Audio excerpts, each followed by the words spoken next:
जहाँ तक नफरत का विषय उन्होंने कही, भारतीय जनता पार्टी का, हमारी सरकारों का, माननीय योगी जी का, माननीय मोदी जी का, सबको साथ लेकर चलने के संकल्प के साथ हम लोग आगे बढ़े।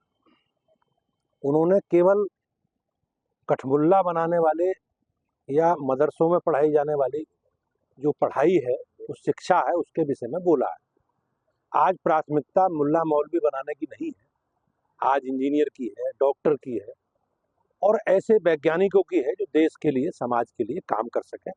इसी परिप्रेक्ष्य में माननीय मुख्यमंत्री ने ये बात कही है।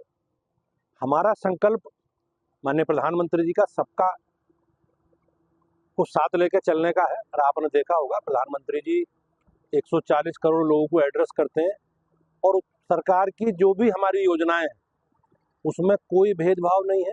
हम सबके विकास के लिए सब कुछ लेकर चलने के साथ काम कर रहे हैं।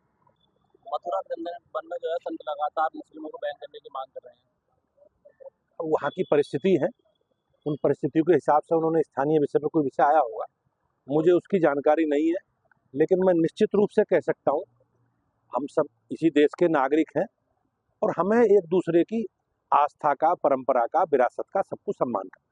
अभी अखिलेश यादव कह रहे हैं कि जिस प्रकार से भाजपा की जो जलाध्यक्ष की सूची है उसमें देरी हो रही है, कह रहे हैं इनके पास प्रत्याशी नहीं है। लोकतांत्रिक तरीके से चलने वाला दल है भारतीय जनता पार्टी।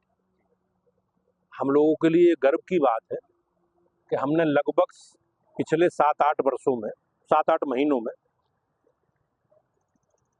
लगभग 2.5 करोड़ सदस्य उत्तर प्रदेश में बनाए। हमारे पास 2.5 करोड़ से अधिक लोगों का डाटा। हमारे लिए और आनंद देने वाले क्षण ये है कि हमने 10 लाख से अधिक सक्रिय सदस्य हमारी पार्टी ने बनाए। हमने लगभग 90% जो बूथ समिति है उनका गठन हम लोगों ने किया है। हमने सभी मंडलों का गठन कर लिया है और अब जिला अध्यक्षों के चुनाव के गठन की प्रक्रिया हम लोगों ने पूरी की। लेकिन दिल्ली के चुनाव और महाकुंभ के कारण, हमारे नेताओं की व्यस्तता के कारण ये प्रक्रिया थोड़ी रुकी है, क्योंकि ये चुनाव है और चुनाव में कोई एक व्यक्ति तय नहीं करता। समाजवादी पार्टी की तरह ये परिवारवादी संगठन नहीं है।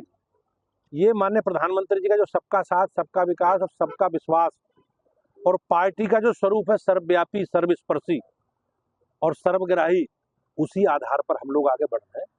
संगठन में महिलाएं भी होंगी, अनुसूचित जाति के लोग भी होंगे, समाज के सभी वर्गों का गुलदस्ता हमारे संगठन के, जब आपको सुनने मिलेगा, परिणाम आएंगे, संगठन की सूची जारी होगी, उसमें दिखेगा। ये कोई परिवारवादी संगठन नहीं है, एक व्यक्ति को तय करना। ये सामूहिकता है और सामूहिकता में थोड़ा समय लगता है।